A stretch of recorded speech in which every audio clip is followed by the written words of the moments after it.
दीपक देता है रोशनी फैलाने की प्रेरणा, फलदायी वृक्ष देता है देने की प्रेरणा, मधुबन देता है महकते रहने की प्रेरणा, महान व्यक्ति देते हैं जीवन जीने की प्रेरणा। आओ प्रेरणा से दें हम सभी को प्रेरणा।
चंडीगढ़ भारत का संघ राज्य क्षेत्र है जो भारत के दो राज्य पंजाब एवं हरियाणा की राजधानी है। चंडीगढ़ नाम देवी मां चंडिका के नाम से रखा गया है। आज भी ये मंदिर पंचकुला में स्थित है। चंडीगढ़ भारत का पहला योजनाबद्ध शहर है। चंडीगढ़ सेक्टर 37 के ब्रह्मा कुमारीज ईश्वरीय विश्वविद्यालय की मुख्य संचालिका हैं आदरणीय रमनी दीदी जी। आपका जन्म 1957 में हिमाचल प्रदेश के मंडी जिले में हुआ। बचपन से आप भक्ति एवं आध्यात्मिकता में विशेष रुचि रखती रही। आप अंतर्मुखता, शांति, ममता, संतुष्टता और धैर्यता आदि गुणों से परिपूर्ण है। सत्य की खोज में आपको 1973 में मंडी से ईश्वरीय ज्ञान की प्राप्ति हुई। आप पहली बार 1975 में संस्था के मुख्यालय माउंट आबू में अव्यक्त बाप दादा से ईश्वरीय मिलन मनाया। परमात्मा से प्रेरणा प्राप्त कर 1987 से आपने अपना जीवन ईश्वरीय सेवा में पूर्णतः समर्पित कर दिया। तब से आप चंडीगढ़, तोशाम, देहरा, गोपीपुर, कसौली आदि स्थानों में सेवा करते हुए सन 1996 से चंडीगढ़ सेक्टर 37 में स्थायी रूप से ईश्वरीय सेवाएं प्रदान कर रहे हैं। वर्तमान समय दीदी जी के नेतृत्व में 100 से अधिक विद्यार्थी ज्ञान योग से स्वयं को लाभान्वित कर रहे हैं।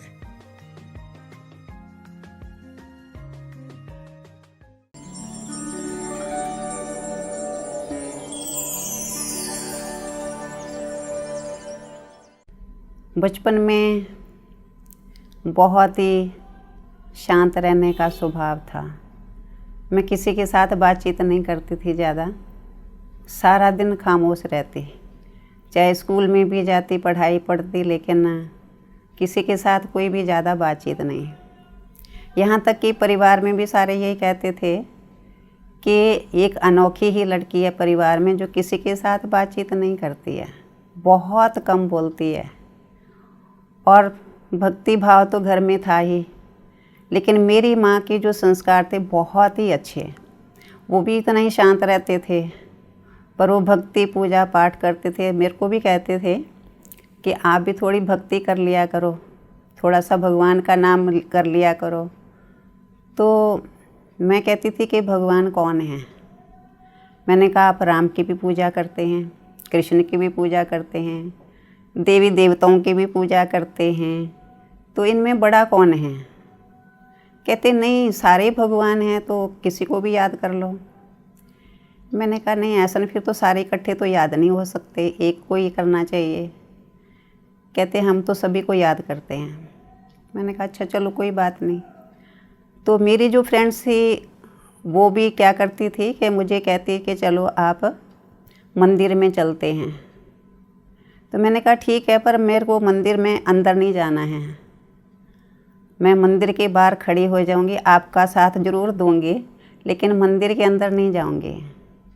कहते क्यों? मैंने कहा क्योंकि एक तो वहाँ पर माथा टेकना पड़ेगा, वो फिर मंदिर के पुजारी तिलक लगाना शुरू कर देते हैं। मैंने कहा वो मेरे को अच्छा नहीं लगता। तो कहते अच्छा कोई बात नहीं, आप हमारे साथ चलना, आप बेशक बाहर ही खड़े रहना। तो मैं ऐसा ही करती थी। तो अपनी फ्रेंड्स के साथ जाती और वो मंदिर में जा कर के माथा टेकते और मैं नहीं टेकते थे।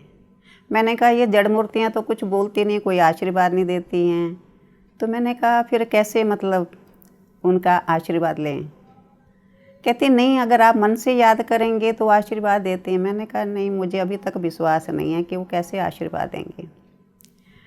और दूसरी मेरी नेचर ये थी कि मैं भीड़ वाली जगह पे जाना पसंद ही नहीं करती थी। जहाँ ज़्यादा भीड़ हो, ज़्यादा शोर शराब वाली जगह हो, वहाँ नहीं मैं जाती थी। जहाँ एकांत हो वहाँ मैं रहती। यहाँ तक कि शादी मुरादी में भी मतलब जाने की इच्छा नहीं होती थी। परिवार वाले कहते कि चलो आप शादी में चलो या किसी का बर्थडे होता उसमें चलो, तो मैं हमेशा ही मना कर देती थी। मैंने कहा नहीं, मुझे अच्छा नहीं लगता, मुझे घर में रहना ही अच्छा लगता है। और फिर ऐसे करते करते एक दिन मंडी के अंदर एक बहुत बड़ा शिवरात्रि फेयर होता है। उस शिवरात्रि में बहुत सारे अलग अलग स्टेट के अपने अपने स्टॉल लगाते हैं, तो बहुत लोग उसमें आते हैं और सभी परिवार वाले भी उस मेले में हर रोज़ जाते हैं। और बहुत देवी देवता उस मेले के अंदर आते हैं, जितने दूर दूर के होते हैं वो सभी उस मेले के अंदर आते हैं। तो माँ जी ने कहा कि चलो आपको भी मेला घुमा लाते हैं। मेरी भाभी थी, मेरे भाई थे, सभी कहते हैं। मैंने कहा अच्छा चलो ठीक है, एक दिन मैं चल पड़ती हूँ आपके साथ। तो जब एक दिन मैं उनके साथ मेला देखने गई और मेला देखते देखते मैं मतलब वो अंदर चले जाते, मैं फिर भी वो बाहर ही खड़ी रहती। लेकिन एक स्टॉल ऐसा आया जिसमें ये बाबा की प्रदर्शनी लगी हुई थी, स्टॉल लगा हुआ था। उसमें बहुत सारे चित्र लगे हुए थे, लेकिन उसके अंदर बहुत भीड़ थी। एक एक चित्र के ऊपर एक एक गाइड खड़ा हुआ था। फिर मैंने कहा कि मैं इतनी भीड़ में नहीं जाती, मैं बाहर खड़ी हो जाती हूँ। लेकिन मेरी नज़र झाड़ के चित्र के ऊपर पड़ती है, और उस झाड़ के चित्र के ऊपर जब नज़र पड़ी तो मैंने कहा पेड़ तो मैंने बहुत देखे हैं, लेकिन ये पेड़ कैसा है जिसमें मानव की आकृतियाँ लगी हुई है। तो उसको मैं बाहर से खड़ी खड़ी मतलब निहार रही थी, लेकिन मन में एक क्वेश्चन चल रहा था कि ऐसा पेड़ कैसा हो सकता है जिसमें कि इंसान की आकृतियाँ लगी हुई है। मैंने कहा चलो खैर कोई होगा कुछ ना कुछ। तो मैंने उसके ऊपर ज़्यादा सोच विचार नहीं किया। मैंने कहा जब वक्त होगा तो पूछ लेंगे इनसे। लेकिन उसके बाद मैं वापस घर में आ गई, लेकिन वो चित्र मेरे सामने बार बार वो जैसे कि दिखाई दे रहा था, वो आकृतियाँ दिखाई दे रही थी। वो ऐसी आकृतियाँ क्यों लगाई है, वो कैसा पेड़ है। फिर उसका कोई आंसर नहीं मिला, और ना मैंने किसी से बात करी कि मैं चलो किसी से पूछ लूँ। पूछने की हिम्मत नहीं थी, क्योंकि मैं किसी से बातचीत करना ही नहीं चाहती थी, किसी से मतलब क्वेश्चन करना ही नहीं चाहती थी। मैंने कहा ठीक है, अपने आप कोई ना कोई हल मिल जाएगा।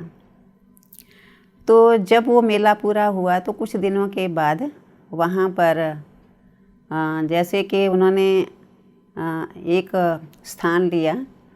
स्थान लेने के बाद सभी को ज्ञान देना शुरू किया, और उसमें मेरे परिवार के मेरे भाई और भाभी वो वहाँ पर जाने लगे, और उनको वो ज्ञान इतना अच्छा लगा कि हर रोज़ ही जाते थे बिना नागा। और टाइम भी कौन सा, सवेरे अमृत वेले उठ जाते और जैसे 3 साढ़े 3 बजे उठ जाते और उसके बाद वो ज्ञान सुनने के लिए चले जाते। फिर मतलब जल्दी फिर वापस भी आते, मतलब सवेरा होने के बाद जैसे 7 बजे घर पहुंच जाते। तो काफ़ी देर हो गई उनको ऐसे उस ज्ञान को अटेंड करते करते, 3-4 मास हो गए या 5-6 मास हो गए होंगे। तो उनका छोटा एक बेटा था, वो 3-4 साल का था, तो वो भी उनके साथ जाया करता था। उसको भी बहुत अच्छा लगता था। एक दिन उसको लेके नहीं गए, तो जब लेके नहीं गए तो सारा दिन रोता रहा कि आज मेरी मम्मी मेरे को आश्रम लेके नहीं गई।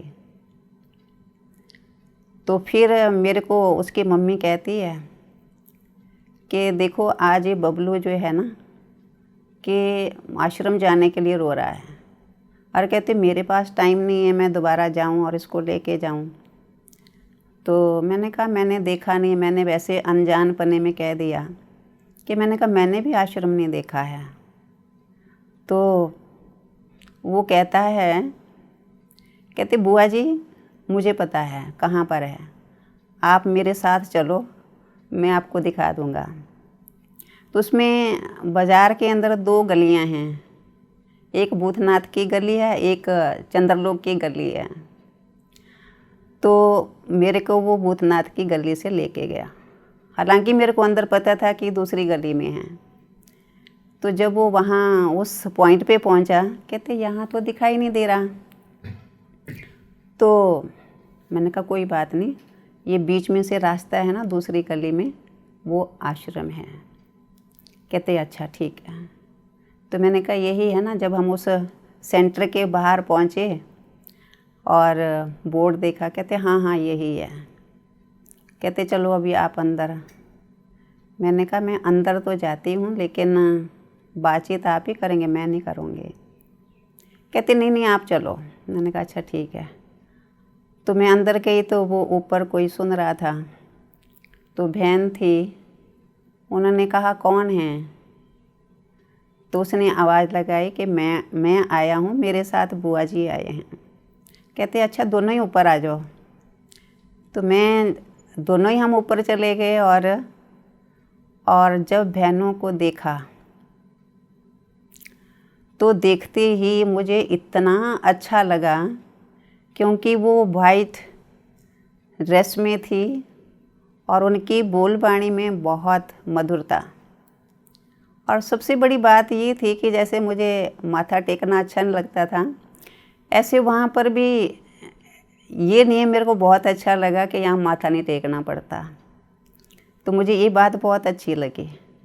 फिर कहते उन्होंने कहा कि आपको पता है आपका नाम क्या है। मैंने कहा मेरा नाम ये है। तो कहते आपका नाम ये नहीं है। मैंने कहा नहीं मेरा नाम ये पक्का है, यही मेरा नाम है। वो कहते नहीं आपका नहीं है। मैंने कहा फिर। कहते नहीं हाँ आज हम आपको परिचय देते हैं।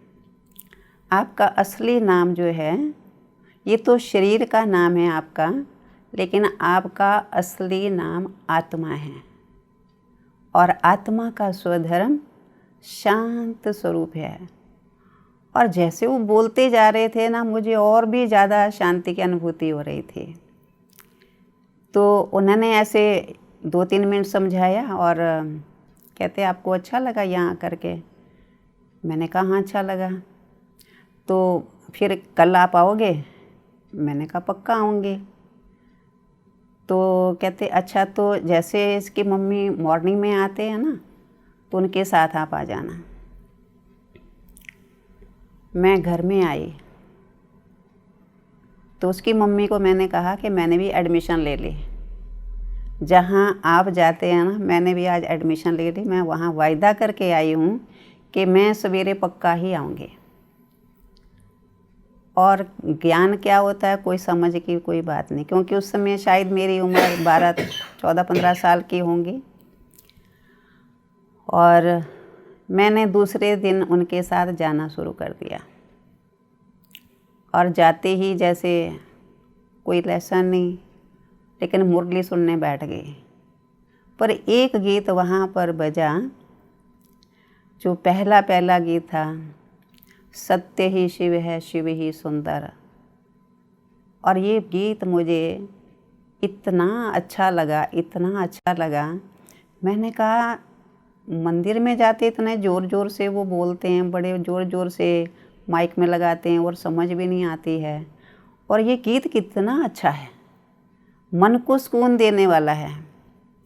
और सारे योग में बैठे थे, बिल्कुल शांति में, पिन ड्रॉप साइलेंस में बैठे हुए थे। दूसरा ये इफेक्ट मेरे मन के ऊपर पड़ा कि शांति कितनी अच्छी है यहाँ पर, कोई शोर शराबा नहीं। जैसे मेरी मन की बात, जैसे जो मेरे को इच्छा थी शांति की, वो जैसे मुझे मिल गई। और फिर उसके बाद मैंने पक्का ही प्रॉमिस कर लिया कि मैं रोज़ाना ये मॉर्निंग क्लास ज़रूर करूँगी।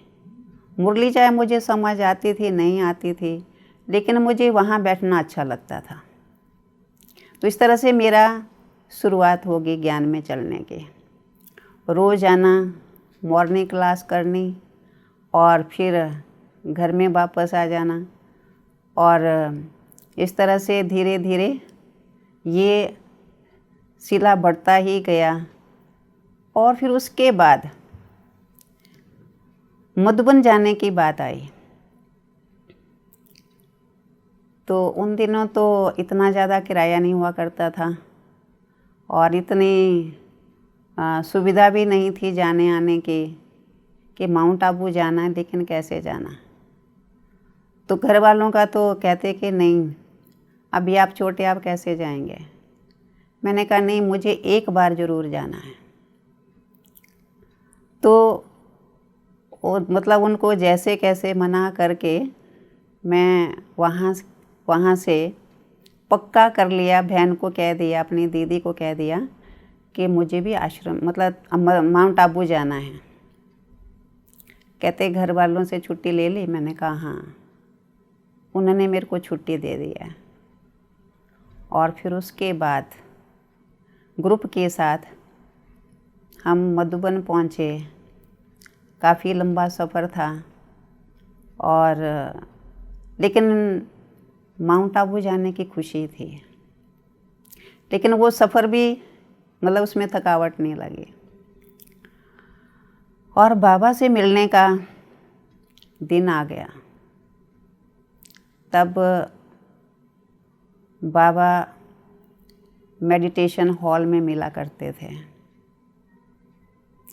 सभी को बाबा दृष्टि देते, वरदान देते, टोली देते। तो मेरा भी टर्न आया। जब बाबा के सामने बैठी तो वो नज़रें मुझे आज दिन तक भी, वो सागर की नज़रें अभी भी मुझे फील होती हैं। वो दृष्टि इतनी पावरफुल थी। नज़र तो सभी इंसान नज़र डालते हैं, लेकिन जो भगवान की नज़र थी, जिसमें सागर समाया हुआ है, और बाबा ने मुझे वरदान दिया सदा खुश रहने का। और बाबा ने दृष्टि दी, और दृष्टि के साथ वरदान दिया, वरदान के साथ टोली दी। ये जो पहला मिलन बाबा के साथ हुआ, मैं आज दिन तक नहीं भूलती। इतना पूरा हॉल भरा हुआ, मेडिटेशन हॉल, उसमें कोई भी आवाज़ नहीं, यानी कि जो जहाँ बैठा है वो वैसा ही बैठा हुआ है, कोई बॉडी से कोई हलचल है ही नहीं। मैंने कहा कितनी मतलब जो है पिन ड्रॉप साइलेंस, और हर कोई जो है अपने कानों से उन महावाक्यों को जैसे श्रवण करके उसमें जैसे खोए हुए हैं। तो मुझे भी वो बहुत अच्छा लगा। और फिर वहाँ से मिलन मना के फिर बाबा से यही अंदर ही अंदर प्रॉमिस किया कि मैं बाबा का साथ कभी नहीं छोड़ूंगी। बाबा को मुझे प्रत्यक्ष करना है, बाबा जैसे कहेंगे मुझे वैसे ही करना है। ये मैंने ऐसा प्रॉमिस करके वहाँ से फिर वापस आए। 1996 में जनवरी मास था, तो दीदी कहते अभी आपको वहाँ 37 में जा कर के ये सेवा करनी है। मैंने कहा जो आप कहेंगे उसी के अनुसार ही होगी। और उसके बाद वो सेवा करते करते मतलब आज 25 साल हो गए इसी सेंटर पर रहते हुए, और ये सेवाएं चल रही है। बहुतों को जो खुद को अनुभव होता है वो दूसरों को भी अनुभव कराने की कोशिश रहती है कि सभी बाबा के साथ जुटे रहें और सभी विघ्नों से मुक्त रहें और सभी अपना जीवन खुशहाली से गुजारें। तो सभी को यही शिक्षा जो बाबा ने मुझे निमित्त बनाया है, उस निमित्तता के आधार से सभी की सेवा करने में सबके प्रति शुभ भावना रहती है, शुभ कामना रहती है।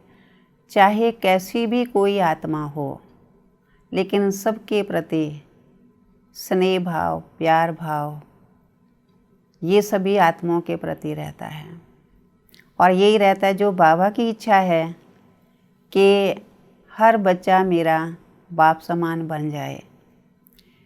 तो मेरी भी यही इच्छा रहती है कि बाबा के जो भी बच्चे हैं, जो बाबा के घर में आते हैं, वो सभी ऐसा ही अनुभव करें कि जैसे बाप हमें पालना दे रहा है। जैसे आत्माओं का जो झाड़, कई बार कहते हैं ना कि किसी ने परम धाम देखा है, तो मैं कई बारी 2-3 बार ऐसे अपने लाइफ में अनुभव किया कि ऐसे मेडिटेशन में बैठे थे और मेडिटेशन करते करते जैसे मैं शरीर से डिटैच हो गई और जो आत्माओं का जो झाड़ है वो ऐसे दिखाई दिया जैसे अंगूरों के गुच्छे होते हैं ना, उसका कलर कैसा होता है, ना डार्क हरा होता है ना लाइट होता है, जैसे एक फायरफ्लाई होता है उस तरह की लाइट। और वो लाइट मैंने उन सभी आत्माओं के देखी और वो उसका अनुभव करने के बाद जब मैं नीचे उतरी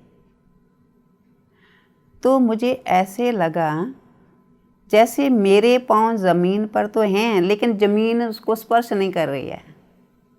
यानी कि उस 2 मिनट के स्थिति का अनुभव इतना मतलब इतना ज़्यादा पड़ा कि कितनी देर तक जैसे मैं मतलब ज़मीन पे चलूँ लेकिन ज़मीन जैसे मुझे स्पर्श कर ही नहीं रही है, मैं जैसे ज़मीन के ऊपर ही हूँ।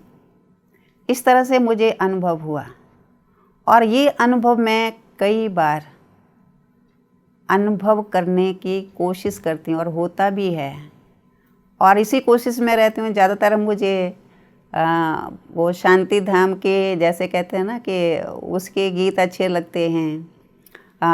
वो शांति धाम के मतलब रहने में ज़्यादा अच्छा लगता है क्योंकि वो जितना उस स्थिति में रहते हैं उतना हम परिस्थितियों से भी परे रहते हैं। परिस्थितियाँ आती है लेकिन वो परिस्थितियाँ कैसे गायब हो जाती है ये तो पता ही नहीं चलता।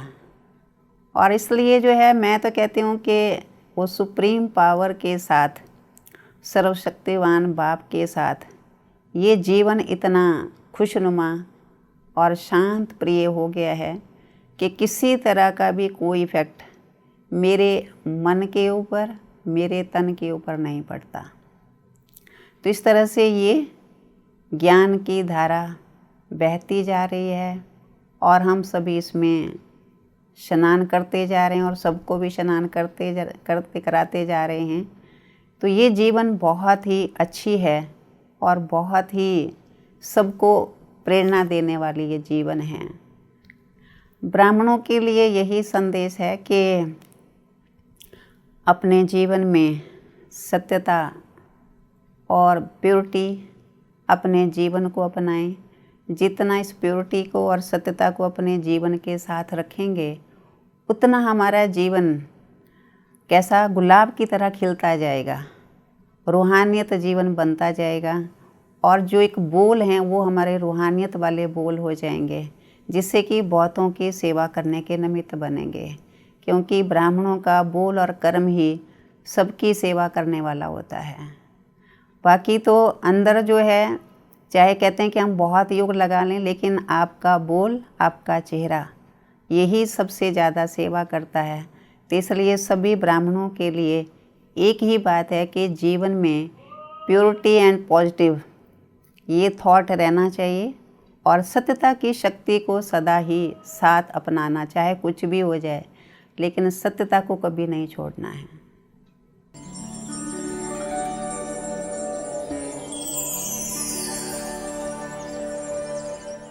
दीदी जी हमेशा साइलेंस में रहती हैं। उनमें साइलेंस की पावर इतनी ज़्यादा है कि आप लोग दूर से ही उस चीज़ को फील कर सकते हैं, और वो चीज़ इतनी अट्रैक्ट करती है कि आपको वो साइलेंस की किरणें जो हैं वो फील होने लग जाती हैं। तो सबसे अच्छा अनुभव मुझे जो हुआ है दीदी जी से, वो यही है कि वो एक तो वाचा में कम आती हैं, बोलती बहुत कम है और शांत चित्त रहती हैं। हमारी दीदी का इतना मेल मिलाप है, इतना कोऑपरेशन है कि सबके साथ मिलकर चलती है। कोई भी आए उसको टोली के बगैर, खाने के बगैर दीदी किसी को आने जाने नहीं देती थी। दीदी जी की मुख्य विशेषताएं देखी, वो 3 मुख्य विशेषताएं देखी जिनके लिए खुद को भी प्रेरणा मिलती है कि हमें भी ऐसा बनना है। पहली विशेषता अंतर्मुखता। दीदी जी के जीवन से अंतर्मुखता की झलक दिखाई देती है, क्योंकि जब भी कोई कार्य करते हैं, सेवा का कार्य होता है या कोई विचार विमर्श होता है, कोई बात हो जाती है, तो हमने कभी भी दीदी जी को बातों के विस्तार में जाते हुए नहीं देखा। बहुत समेटने का स्वभाव, अंतर्मुखी स्वभाव, फुल स्टॉप लगाने का स्वभाव देखा।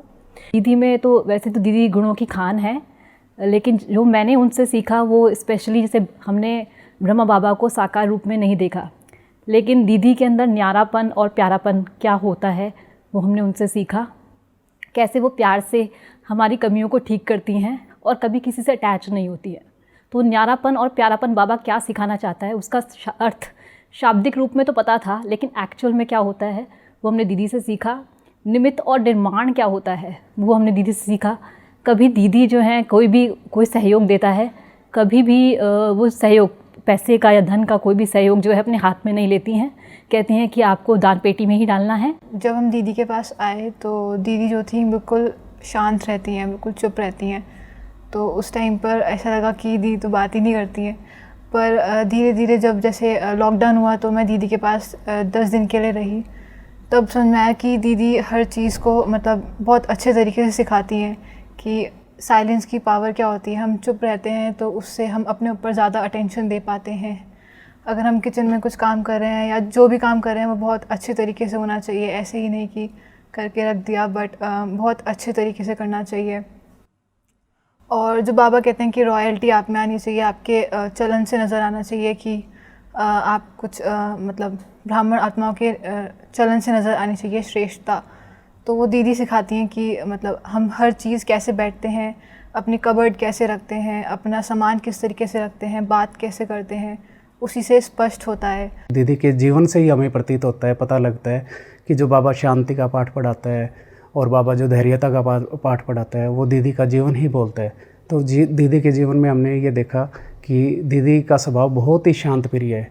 वो दीदी को हमने आज तक, मेरा जो पर्सनल अनुभव है, मैंने कभी भी दीदी को ऊंची आवाज़ में बात करते हुए नहीं सुना। प्योरिटी की मूर्त है दीदी का चेहरा चलन, जैसे बाबा कहते हैं सेवा करनी है, तो वो हमें हमेशा ही प्रेरित करता है।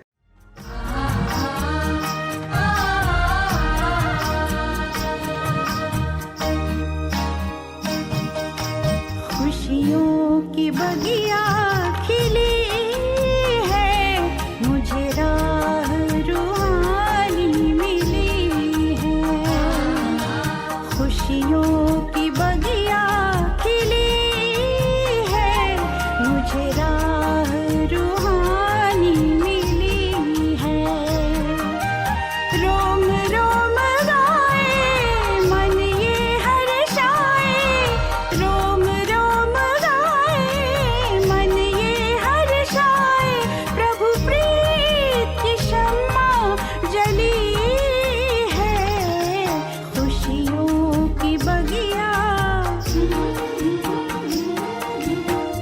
खुशियों की बगिया